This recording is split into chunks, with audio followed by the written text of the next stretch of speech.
Okay, so we will take a second and kind of do a refresh here. We are live. We'll give people a few times, a few times. a few. I don't know what I'm saying, man. Like how you added that extra word in that. Yeah, that made sense. No, it did. People said no, and now they say yeah. So you give people a few seconds as we get everything together. Still didn't make any sense. I knew what I was saying. We're gonna try this again as people come back in. Hit the refresh on your end to just close out of this. You hit the refresh. Okay, that's fine. I can do that. Look at that. As he slides in, you guys can see us finally. Yeah, we should have audio now. That's old. Huh? What's old? That's when I showed you the picture. Monteview sale? Cool. What are we selling? I don't know. Monteview. Do we get a portion of that? I don't think so. Yeah. Here we go. Hold on. What did Dominic say? Live in an hour? Nah, we should be live now. Yeah, we had some technical difficulties. It's been a minute since we did this, clearly. You know, we need tech people. Shauna, we need you if you're back in this chat. Shauna is our savior to make this happen when we don't have Anakin around. D. Steezel. We're live. We live. Yeah. We have sound, yes. There we go. Fantastic. Thank right. you for sticking with us through these technical difficulties as I show. I don't know what I'm doing. It is what it is. I'm Michael. Who are you? I'm Leroy. None of us know what we're doing. Yeah, we're the News 19 Nerds. We got a few topics we're talking about today. We're talking about the Oscars, current state of the Oscars. Hot takes. I don't think they're really hot takes. I think they're takes everybody's sharing. We're just going to expound upon them. I don't feel like the takes are controversial. Everybody's talking about them. They're just, I don't know if they're controversial. I think we'll get to it. We'll get to it because I have an opinion, and let's see. We're also talking about the Entertainment Software Association having a new scholarship for minorities and women, an esports scholarship specifically, which is very cool. So Leroy is really hot about this topic. I'm not hot about it. What I am is we missed the Oscars. We missed the Oscar nominations, not the Oscars. Let me finish. You said Oscars. I stopped talking because I'm about to die. I needed that sweet tea. All right, so we missed the Oscar nominations. We were trying to do a press play last week, but we had to do Emmy submissions. Also, realize a mistake we made in our Emmy submission. We forgot to put our own trailer in there. That wasn't a mistake. You didn't want it in there? It's never aired anywhere. I swear y'all don't read this stuff. Oh. You have to enter what aired on the news. That ain't never aired on the news. Oh. Woo! What if it's a commercial? I don't think that counts. Oh, okay. I think that would be in promotions. That's okay. Anakin's field. Never mind then. And I don't think that aired as a commercial either. No, I don't think so. I don't know. I have to ask. Yeah. Anyway, so we had to do that. And so we missed. Last week we were swamped. This week has been a little easier because network is taking over, so we didn't have to do too much. But so the Oscar nominations came out. A lot of people were upset because they felt like there are some snubs. Now there's always snubs, but one of the things that we have this year were some and we're not even talking superheroes. We're not even talking superheroes or nerd culture. We're talking 3 people, and some more, but 3 big movies were kind of left off the ballot. My Name is Dolomite, Uncut Gems, and Hustlers. And some of those performances in those movies, people thought they might get a nod here and there. And they did not. And the Daily Post, an article by... Daily Post or New York Post? Let me look. I think it's New York Post. Might be the New York Post. It's New York Post. You don't know that. I do. It's the New York Post. Specifically, the writer was Dory Liwak. Dory Liwak? Yeah. This person did a nice little interview with some of the first impressions from some Academy members about why certain people were left off the ballot. And the reason why I brought this up is because we've talked about this, and everybody has. That is, there's some type of bias towards our genre.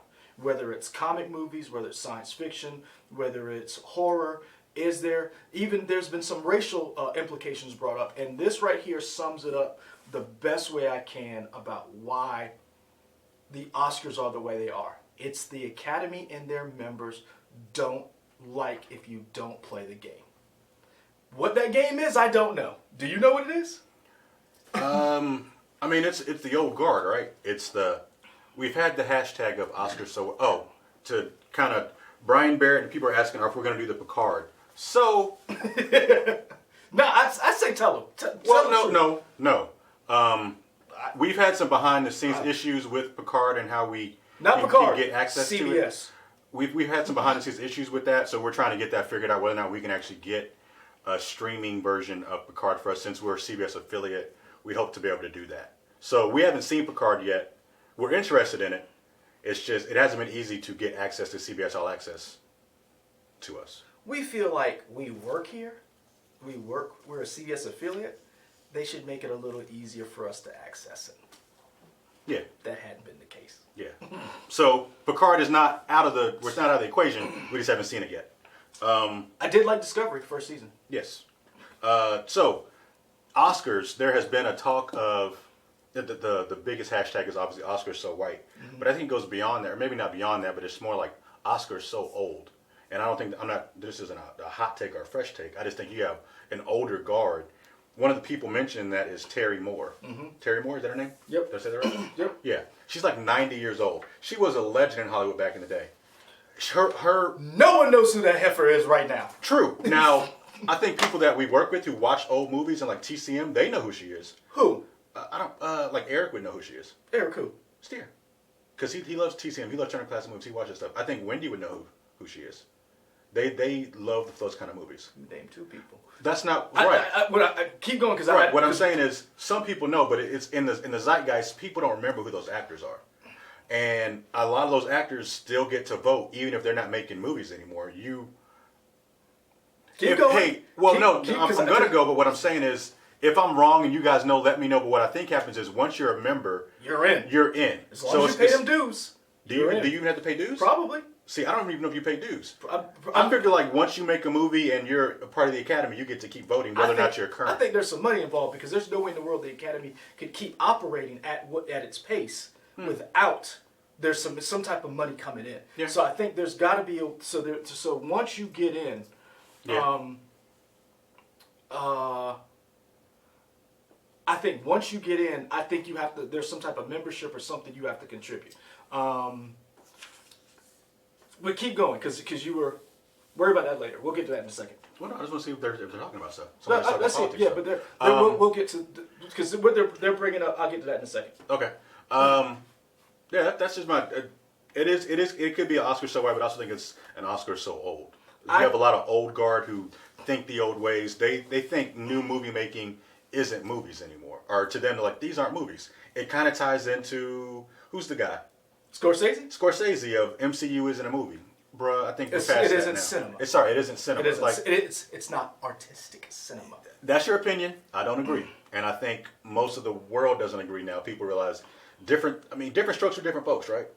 True, and this is where I take a problem with this because I think it goes back even further than that. Mm-hmm. If you remember, I don't know if we've talked about this. Here, we might have, I've seen other channels kind of bring it up, and other people bring it up. A lot of people don't realize why Harvey Weinstein was as powerful as he was, and why he was able to get away with things the way he was able to get away with things. Because Harvey Weinstein, a lot of people forget, Miramax was the place to be if you wanted that golden statue. Mm-hmm. Because he designed and figured out the Oscars are about campaigns. He realized, if you remember at the end of the year, you would see these prestigious movies, right? He was the one who engineered the modern day Oscar campaign that we see now. So a movie would come out, he would buy billboards, he would get magazine ads in them, and he decided with his Miramax company, let's push this movie for an Oscar. Mm-hmm. And I distinctly remember when I used to watch, because I remember as a kid, I used to watch the Oscars and stuff like that, and I remember being a young adult, and the one movie that I said, oh, this is all BS. Mm-hmm. The Oscars that I remember, and I'll never forget it, Saving Private Ryan lost Best Picture to who? Is that Shakespeare in Love? Yep. Yeah. Who made Shakespeare in Love? Miramax. But okay. And so when you saw that, it was because they campaigned. It was what you got out in front of these people. It kind of goes back to what we do in this business. And I've been watching some other videos, channels, interviews, and one of the things that I learned was, and it was a representative from Amazon who actually said it, how they get for their award season, what they do is you have a demographic, goes back to what you said about who's in the Oscars. Mm-hmm. So we know X amount of people are this age, they probably live here in LA. So what they do is they buy billboards all over that section of town, targeting those people.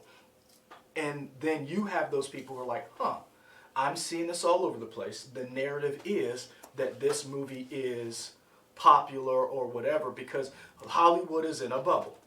If you live there in LA, you would think that this is how the rest of the world is. And that isn't the case. So when Amazon said we're going to do this, they're basically piggybacking off of what Weinstein built. This idea of targeted campaigns so that they can get their movie out to these people so that they can get that award.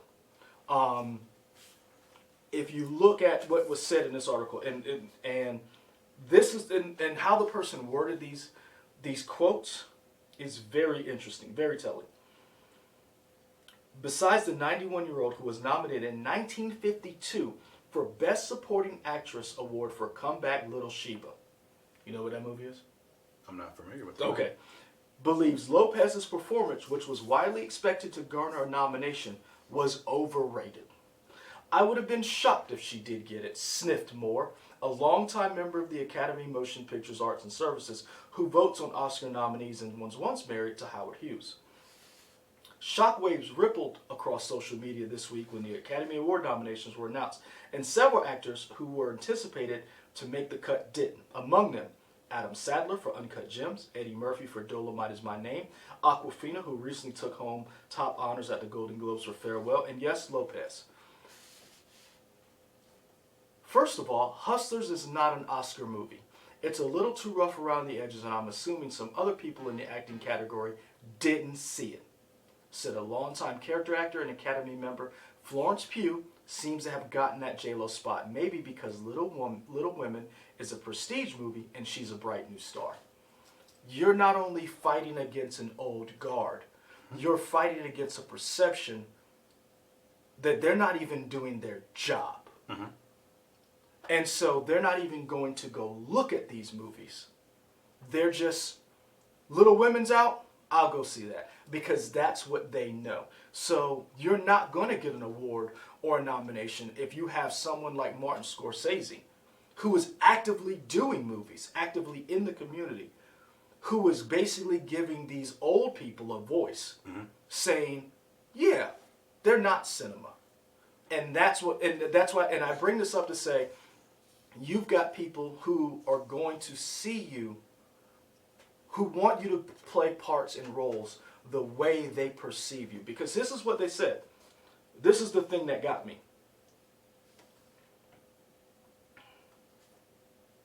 Still, the voting member conceded. If Adam Sandler has another great film, he'll be nominated. If Eddie Murphy has another great film, he'll be nominated. They don't give a blank that the performances were good. They just don't see them as people who are part of their club. Yeah. And that's the problem. They look at it as saying, oh yeah, that was a good performance. We just don't like him. Mm-hmm. And that's the problem that we who see these things are upset by. Because it's kind of like the whole, and I hate to use this phrase, but it's you know that person who's mad that they didn't get invited to the party, but they wouldn't go if they did get invited, but they still want to be asked? Mm-hmm. That's how we are. Mm-hmm. We as fans are. We don't want to care about the Academy. I don't care about the Oscars. We don't want to care about it, but we do. Silently inside we do, because we want that recognition that we are just as important as these other movies and genres. And that's what we honestly want. We want legitimacy. Mm-hmm. We don't just want the $1 billion box office. Yeah. We want the legitimacy.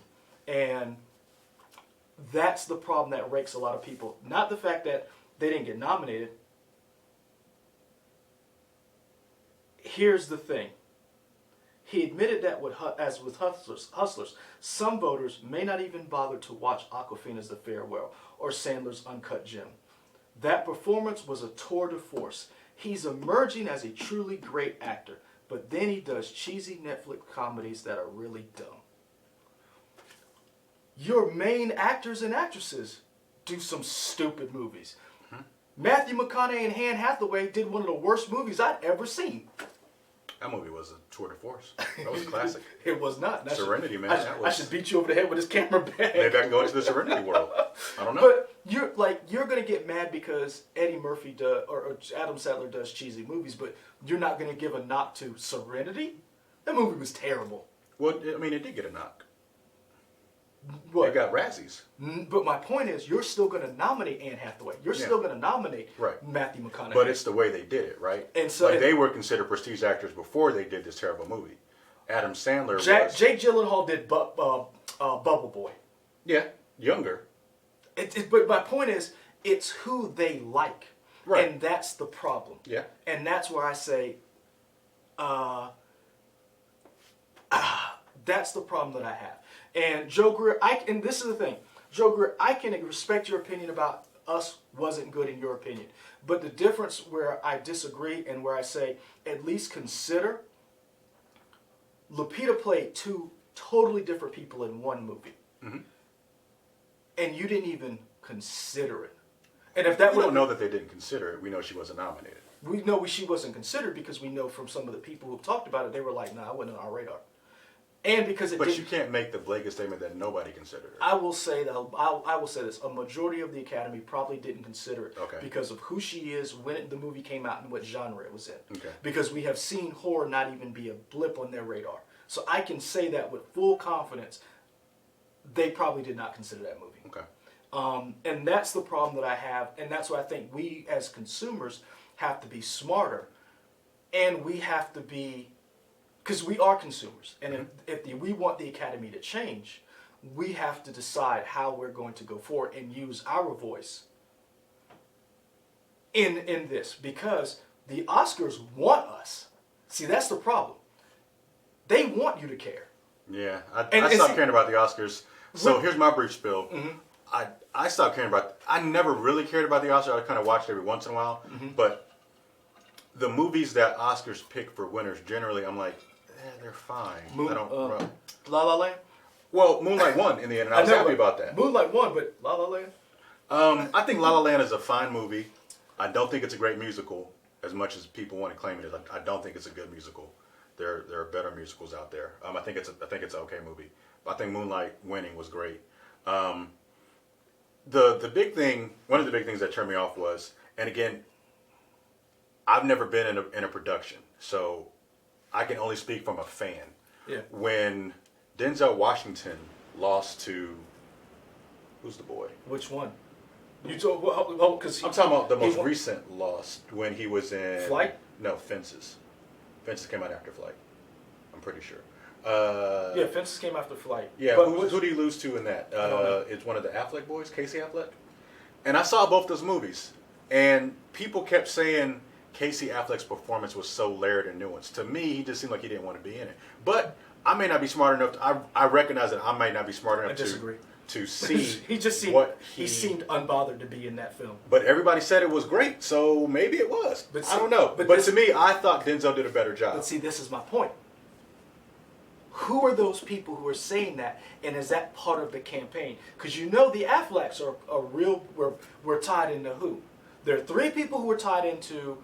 One person. Yeah, the Weinsteins. Yep. Yeah. So that's my point. In other words, why were people saying that? Because we know for a fact that Harvey Weinstein and his minions were able to inject and able to manipulate the trades to get his movies and his point of view, those nominations, those awards. So what I'm saying is, I don't care what certain people say, well, this person, when you saw it, what did you think? Saw what?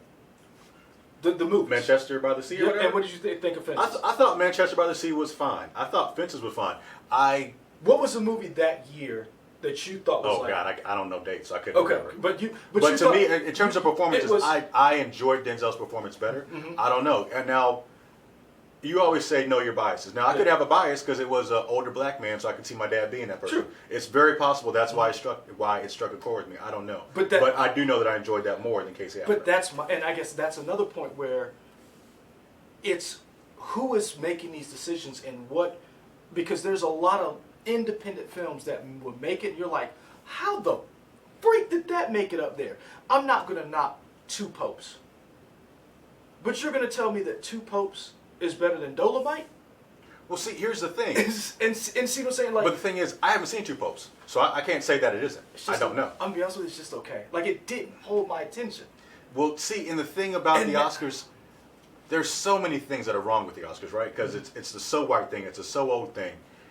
Maybe there just needs to be another award show that recognizes new stuff. So now, I don't know. You mentioned that, then that's why I said I wanted to bring back up to this, because it was... Somebody brought up the Spirit Indie Awards. So Joe Greer brought up the Indie Spirit Awards recognize more deserving performances. Just go to their wiki page, Indie Spirit Awards. Them, the Screen Actors Guild. Yeah.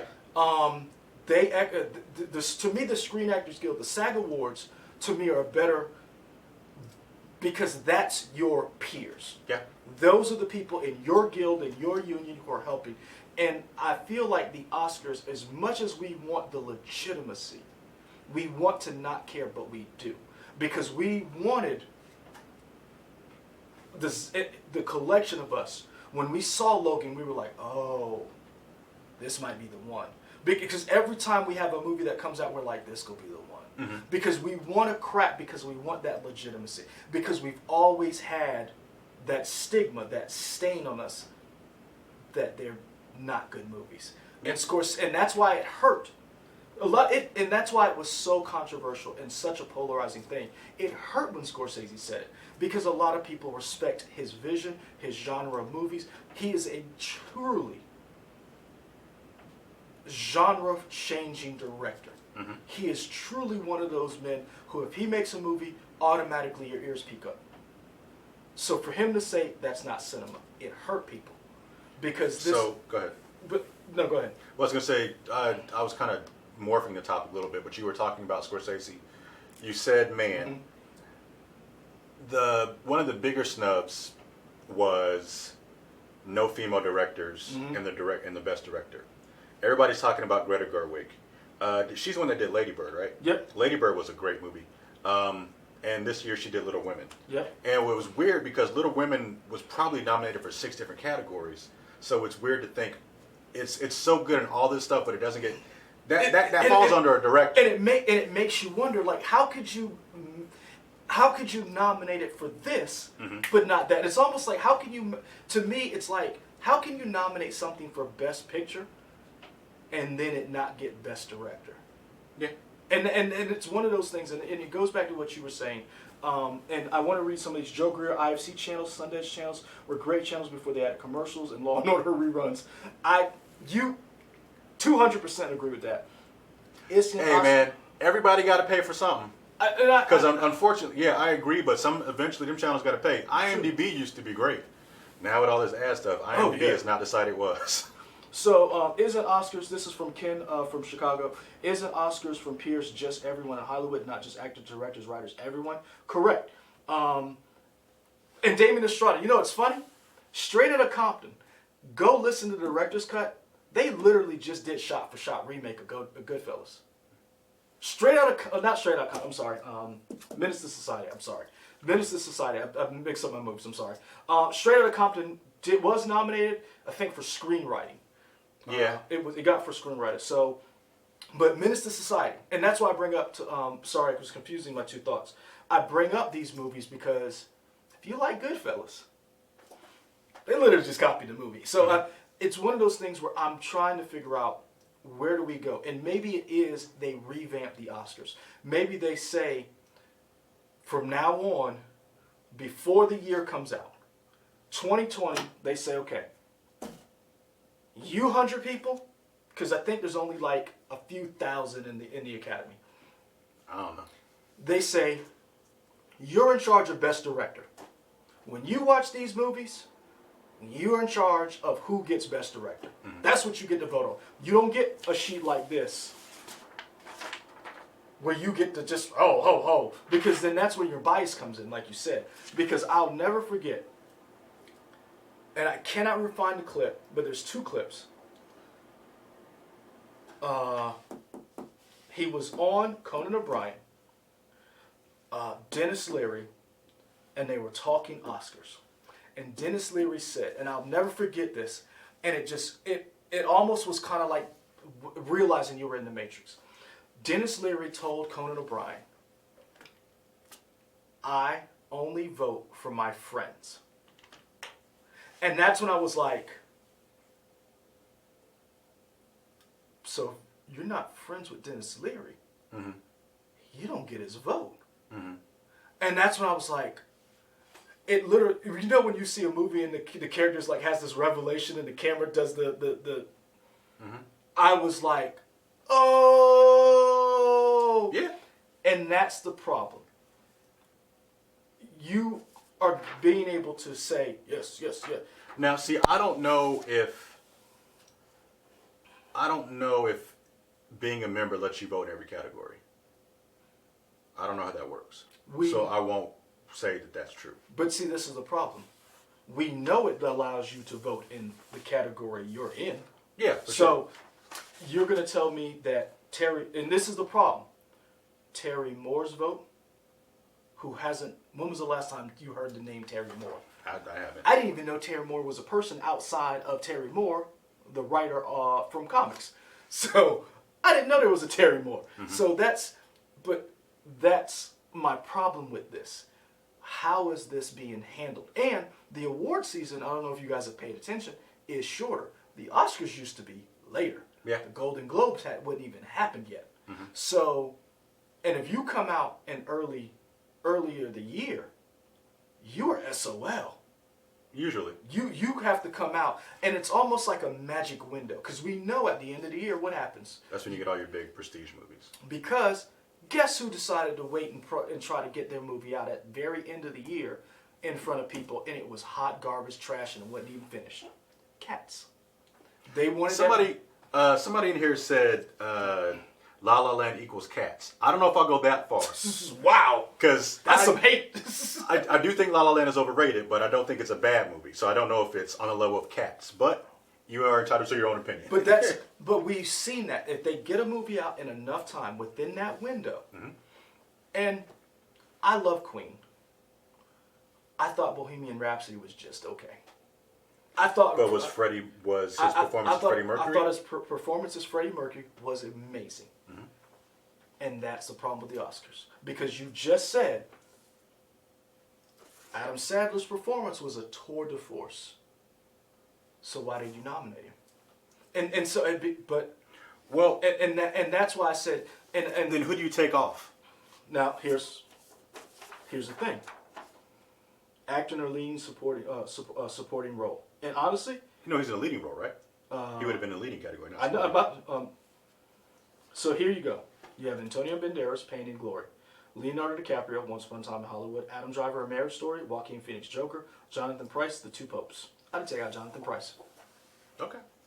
I haven't seen the movie, so I don't know. I would take out Jonathan Pryce. Acting a supporting role, guess what I'd take it out? Tom Hanks. I've seen a beautiful day in the neighborhood. He was just okay. And replace him with who? Whoever from Dolomite. I don't care. Pick one. Wow. All right. You got to give me somebody to be like anybody. Wesley Snipes. Am I wrong?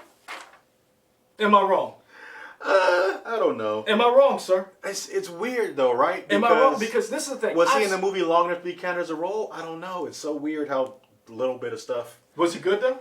I think he was. But Tom Hanks was good. Tom Hanks. This is the problem with Tom Hanks, and this is the problem with a lot of these people. Mm-hmm. We build up in our head that it's Tom Hanks, and so I never saw Mr. Rogers. Mm-hmm. I saw Tom Hanks trying to play Mr. Rogers. Okay. And so that's where the problem that I have with a lot of these things. And another thing too is, in their bias, Eddie Murphy said this in 1988. they only see us in the roles that they believe, and that's just not black people. Because we've always talked about, if you're black and you're in a slave movie, or if you're a horrible person, expect a nomination. Cynthia Erivo.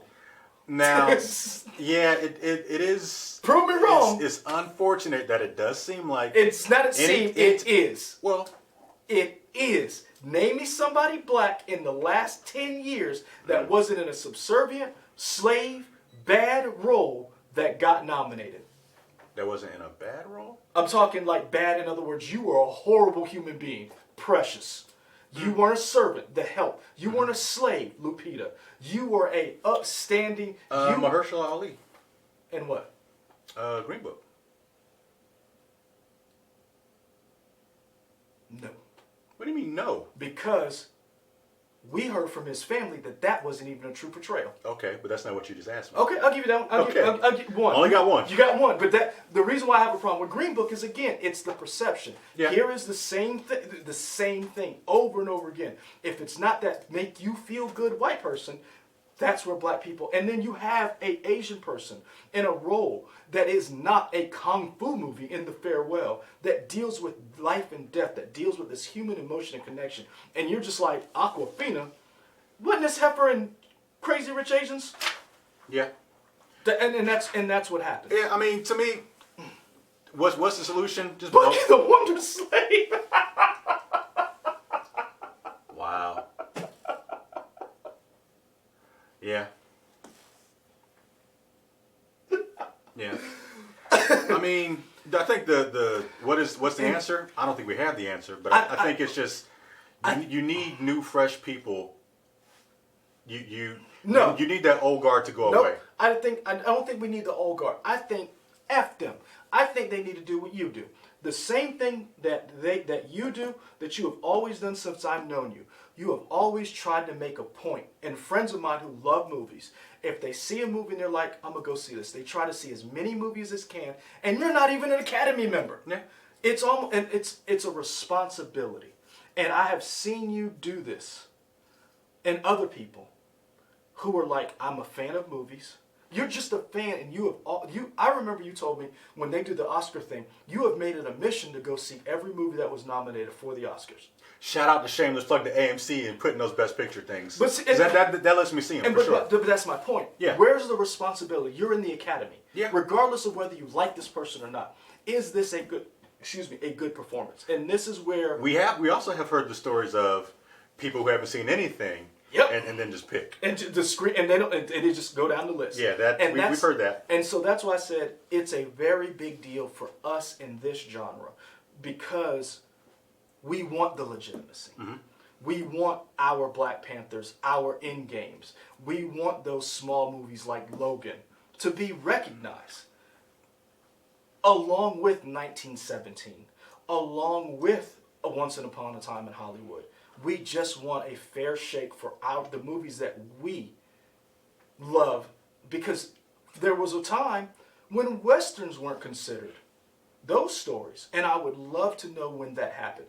Gangster movies. Mm-hmm. Scorsese is and that's the criticism. It's like these people who were auteurs back in the day are the same people yelling, "Get off my lawn!" But you were Scorsese, there were people who said the same thing about him.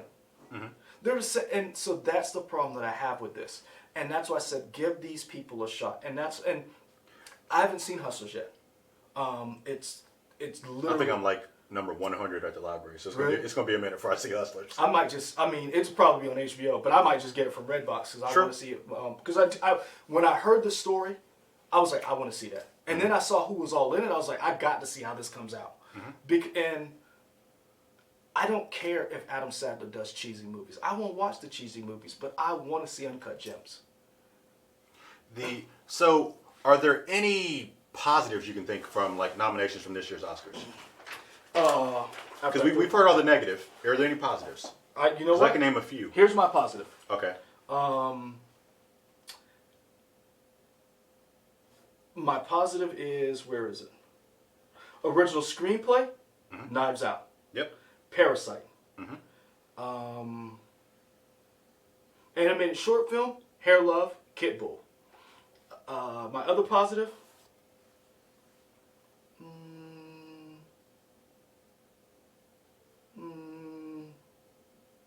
Cinematography. 1917. Joker.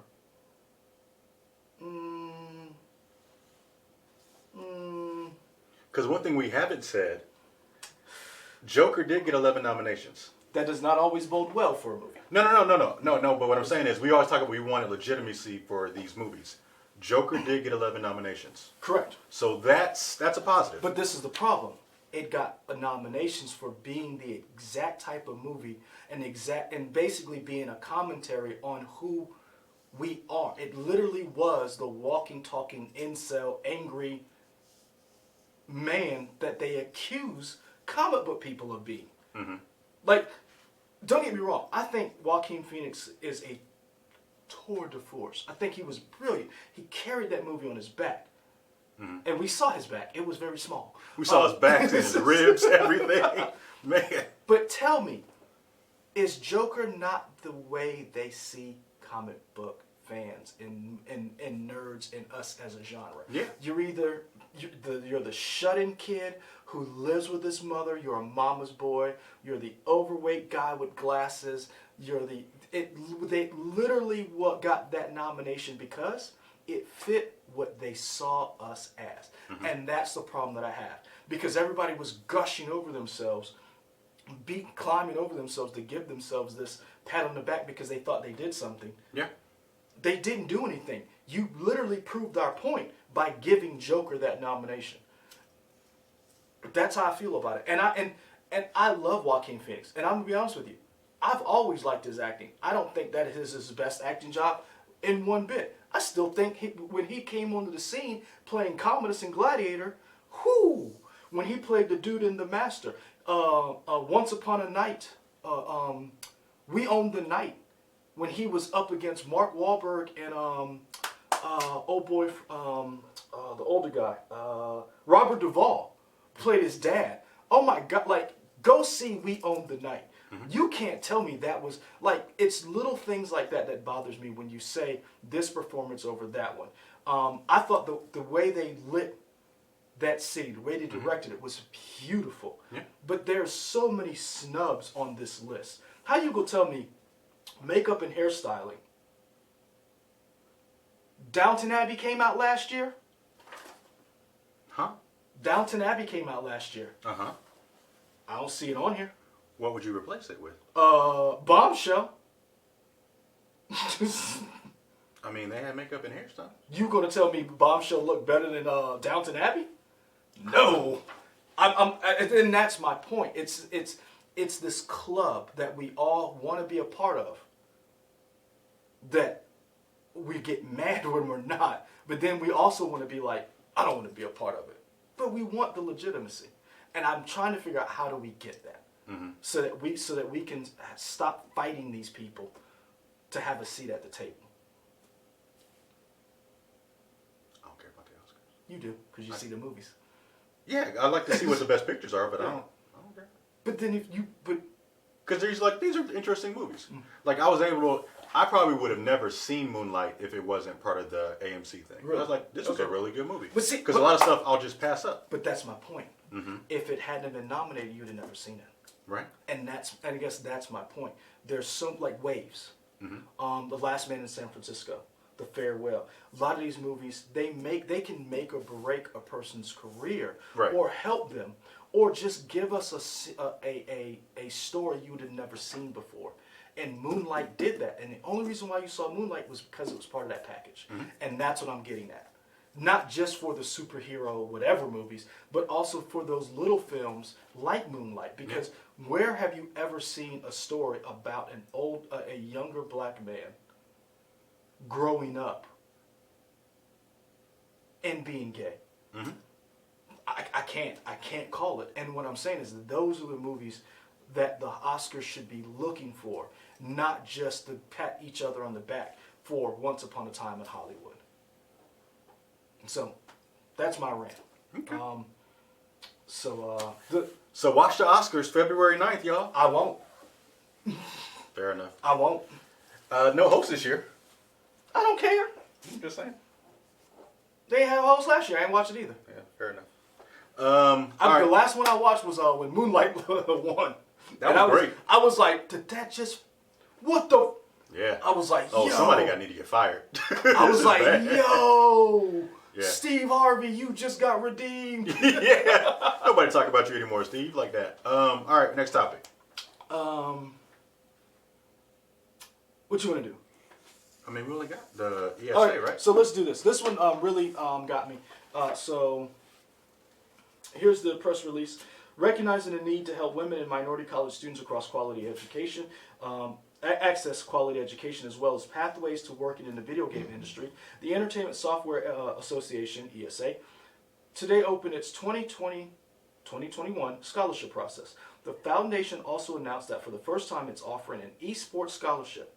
The foundation now offers 3 scholarships. It's computer and video game scholarships, another scholarship co-awarded by gay gaming professionals for service to the LGBTQ communities, and a scholarship for college students competing on esports teams at accredited 4-year institutions in the United States. The application deadline for all the 3 scholarships is March 2nd, 2020.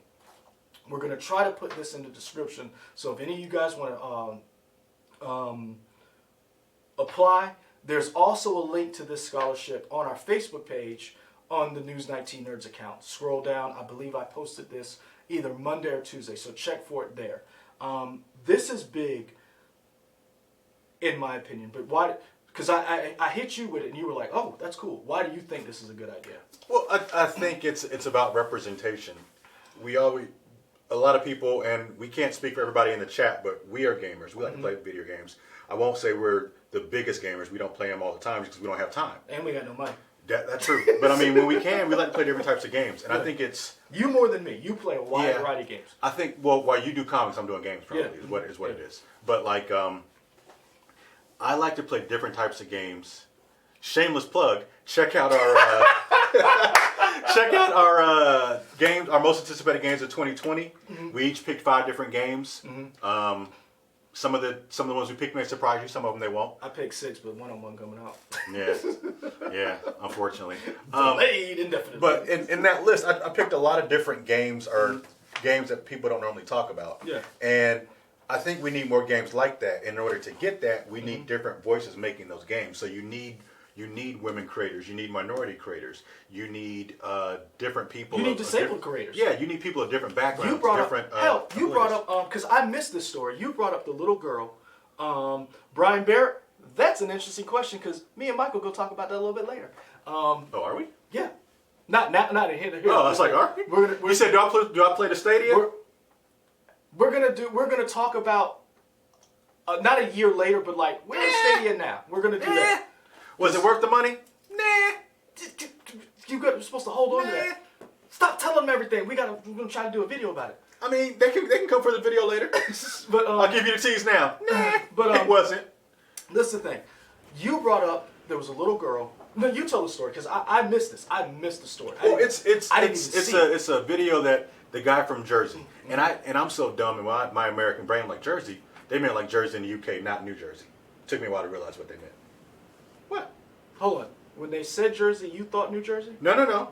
You thought Jersey, UK, not New Jersey? No. What I'm saying, when I hear Jersey, I think New Jersey. Okay, yeah, that's fine. But they meant Jersey in the UK. Okay. Yeah, there's no wrong with that. The guy who is well into the tech field, his name is Rory Steele. He has a daughter who has limited mobility. Her name is Ava. Yeah. She really likes video games, but because of her mobility, she can't play them well. Mm-hmm. So this guy said, hey, I'm going to try and make and she specifically wanted to play... The Switch. The Switch and Breath of the Wild. Yeah. This guy who knows robotics and technology and other stuff, he made a controller for his daughter using the Xbox adaptive controller as a base and a bunch of parts to allow her to play the Switch with the controller.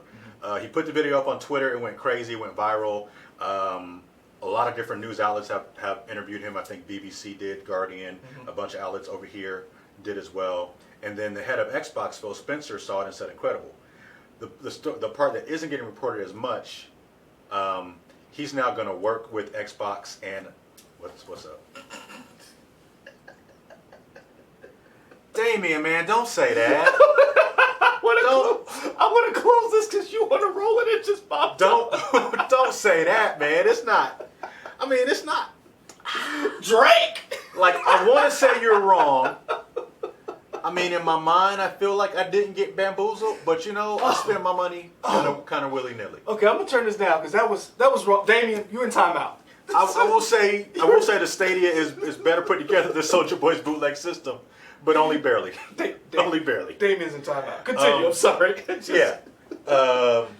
But you said the guy's gonna work with Phil. Yeah, he's going to work with Xbox and some other digital technology company to make an Xbox adaptive controller 2.0, so we can do more stuff, which is really cool. And see, that's why I said you're right. You need, when everybody's at the table, you get a more quality experience. Yeah. And I didn't even see that story. I remember the first time I saw the adaptive controller was when they had the kid. It was in the commercial. In the commercial, and I was like, "That's amazing." Yeah. And just because I'm an able-bodied person to play video games doesn't mean I should be the only one. Mm-hmm. And to me, I love this because it actually puts us on the forefront, just like a sports scholarship, that it gives somebody an opportunity to go to college. Mm-hmm. But also, it helps to change that narrative that and I'm not going to say who it was, but there was a politician who mentioned gamers and he said they were creepy. And it's like, come on, dude. Like it sucked that he said that, but at the same time, he might have been partially right with regard to the people who he was talking about, but not as a whole. But I guess I hate that. But I hate that connotation that all gamers are we're all raging and racist on the internet. Like the story, that's why I was so adamant about that story about that kid in Texas who saved his friend. It was a she.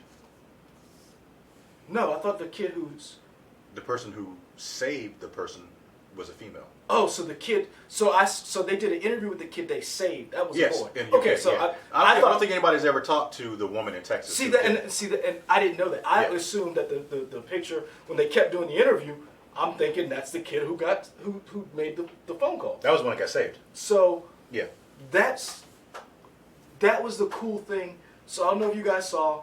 You did the story because you guys did a Nerd News Wrap. Yeah, I don't know exactly when it happened, but two gamers, one of them playing in Texas, one of them playing somewhere in the UK. Somewhere in the UK. And I don't even know, I am curious to know what game was they were playing, but whatever, that's just me personally. The kid in the UK, he was 17. They're playing Gears of War. Chainsaw! Yeah! He stepped away from his keyboard, and he wasn't feeling well or something, and he was having a seizure in his room. His parents were downstairs, they didn't even realize that he was having a seizure. But the friend in Texas was able. She recognized the signs, the symptoms, and was able to call police. Yeah, and she knew his address, was able to get him help, and the police came to the house, and the parents still didn't know until the police came in and said, "Hey, somebody's having a seizure upstairs in your room." It turns out the kid has had seizures before, and now I think they've had a policy where he plays games with the bedroom door open, just so they can kind of check on him or whatever. But yeah, it's a great story. And I guess to me, this ESA scholarship puts us. It's just another thing. Yeah, go ahead. Because Damien Estrada's out. He's still in timeout.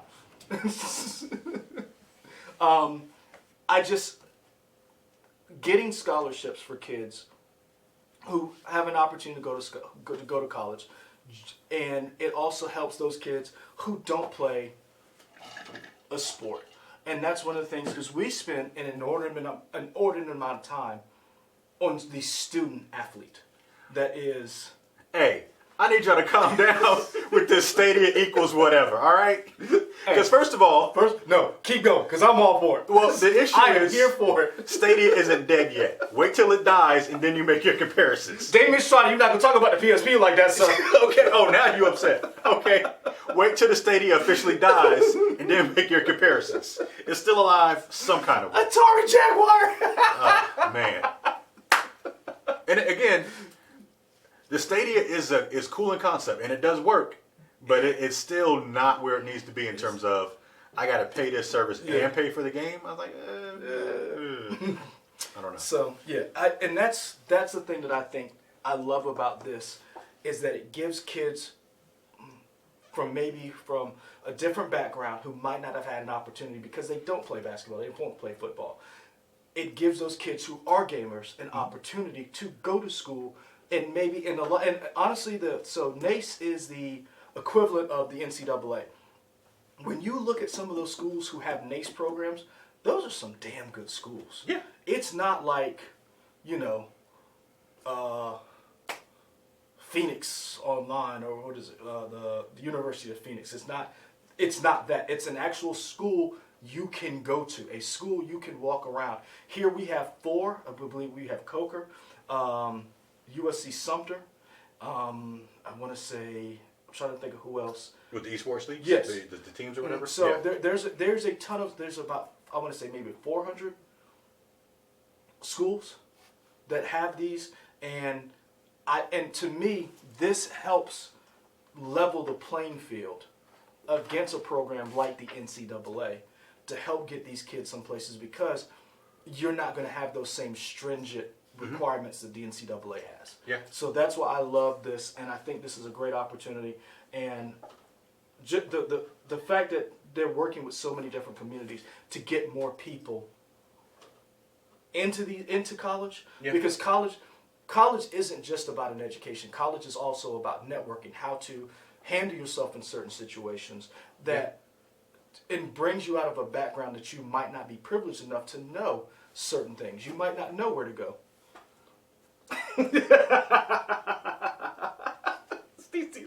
Damn, I forgot about that one. Ooh, man. Yeah. Yeah. But yeah, that's why I love this scholarship. I really do. I think it's a good idea. I hope that it spurns more colleges to reach out and legitimize gaming as not just a closeted activity some nerds do. That it actually is. And we've also seen some people, Gordon Hayward from my team, the Boston Celtics, he plays games professionally, competitively, and there's a former NFL player who's now a gamer. I'm trying to remember who it is. You had Rick Fox, who had a team. What? Shauna's talking about how excited we were. Shauna, I'm glad you're still in the channel, man. So it wasn't just me that bought it. Yeah, we were hyped for that. Leroy was like, I don't know. we should have followed Leroy. Google got us. I mean, I'll be honest with you. If I had extra money, I'd have done it. I'll be honest with you. If I was single and I didn't have Katie, I'd have done it. Yeah. I'd have found a way to get that, because I wanted that controller. And then I saw it. Controller's nice. The controller's nice. Controller feels good. I was like, oh. Hey, Shauna, question for you. What game, if any, are you playing on your Stadia? Because I kind of dip into... Mortal Kombat? No, because you got to pay for Mortal Kombat. I haven't bought any of them. Oh, which one? Because you got Destiny. So you do get two games a month with it as part of your subscription. Mortal Kombat's not one. The fighting game that comes with it is Samurai Showdown. Oh, okay. So I do play a little Samurai Showdown and Destiny. But other than that, I haven't really played much on Stadia. I'll continue to go back into it. All right. I am still a member, but my membership doesn't run out until February, and I don't know if I'm going to keep it yet or not. Okay. Because it's that magic sweet spot of it only being $10. So it's not like it's breaking me. Yeah. And it's like, maybe it'll get better. I don't know. Okay. Nah, I never followed Leroy. Fair enough. Yeah, so I think, and this kind of segues into the game that the thing you were talking about, the games that we thought were going to be hype for 2020. Our most anticipated. Yeah. You want to just name them? We ain't got to talk about them because I want y'all to get them clicks. I want to get them clicks. I forgot what I put. I remember. I remember now. I remember. Go ahead. I mean, my 5 were. I thought you remembered. I think I had a stroke for a second. I don't know what happened. My 5 were Dreams, Ori and the Will of the Wisp, 2 Point Hospital, Marvel's Avengers, and Final Fantasy VII Remake. Those are my 5. Mine was Cyberpunk, Last of Us, 12 Minutes, Dying Light, which got delayed. So don't count that one. Resident Evil 3. And Doom Eternal. Right, because you replaced Dying Light with Resident Evil 3. Yeah. We talked about those in detail with some nice graphics and some stuff going on. So go check out that video on our channel. Nice little conversation. You can actually let us know in these comments and also on those comments what are your most anticipated for 2020. Streets Rage 4. Streets Rage 4. Yeah. I think that's it. Because I got to go get started on this 11. Yeah, I want to say, I want to go back to the chat because some of you guys had brought up some very good points about the movie stuff we were talking about. Yeah.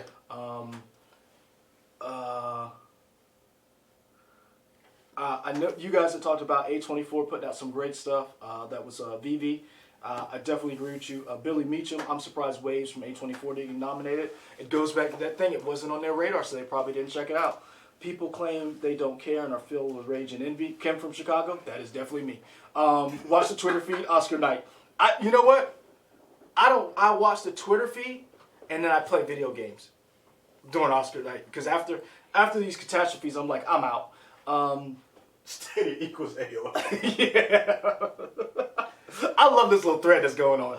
Oh, Ty Williams, what's up, fam? Sometimes if you want to sit at the table, you have to bring your own table. And that's what we were talking about. How do we get these little lesser-known films? And I'm not saying this like Adam Sandler needs our help, you know, but it would be nice if he did something good that you're recognized for. It's just human. You want to be recognized if you do something good. Zaylin Maru, haven't watched since Force 1, Last King of Scotland. Man, you've been out of the loop. Because a lot has happened since then. VV Waves, The Last Black Man, and San Francisco Clemency. I didn't see Clemency. Films people should see. I'm going to go check that one out. VV, D. Steele's favorite Oscar moment was when the 3-6 Mafia won for Hustle and Flow. Man! I remember that. Yeah, I wanted us to do a Stadia video. I meant to ask you. Oh, well, I guess you can ask Sean in the chat. Hey, you want to do a Stadia video? Well, I wanted to Stadia in review? That's what I wanted, a Stadia review. Like, what was your guys' thanks? The things you liked, what you didn't like, what you want to see going forward. Because you guys were basically, this was basically an open beta. And then there's going to be there's going to be a free version. And then it's going to just be free. Well, still free and paid. Well, there's a paid version, but I thought the paid version was going away. No. Because the paid version is how you get the 4K and all that stuff. The free version gives you like the 1080p. See, I always was under the assumption that the paid version was going away totally once they got 4K available. Mm-hmm. Like, you just had to buy the games and the dongle. Okay. So I really want to talk to you guys about that.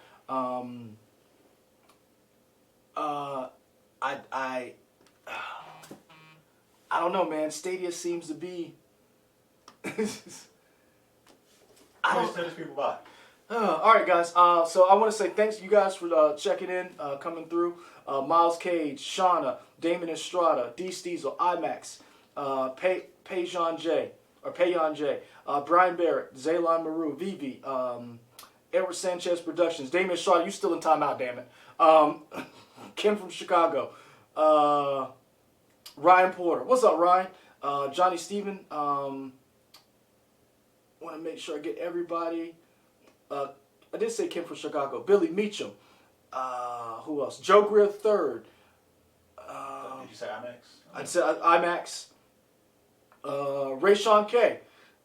I think I got everybody. Anybody new? Guys, even if you didn't say anything, you just watched. We really appreciate it. I want to say thank you. If you're looking for that, Adria, we had a new person. I've never seen that person before. Mr. Vic.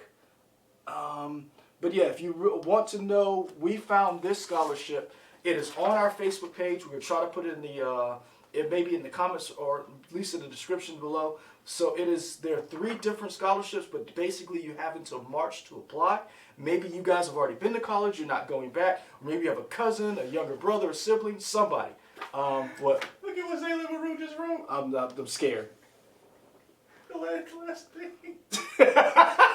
Get out! Zaylin, Brian Barrett, you out of timeout. Hey, y'all find us on Facebook, Twitter, Instagram, WRTX.com, and YouTube. Zaylin Maru's in timeout till we come back.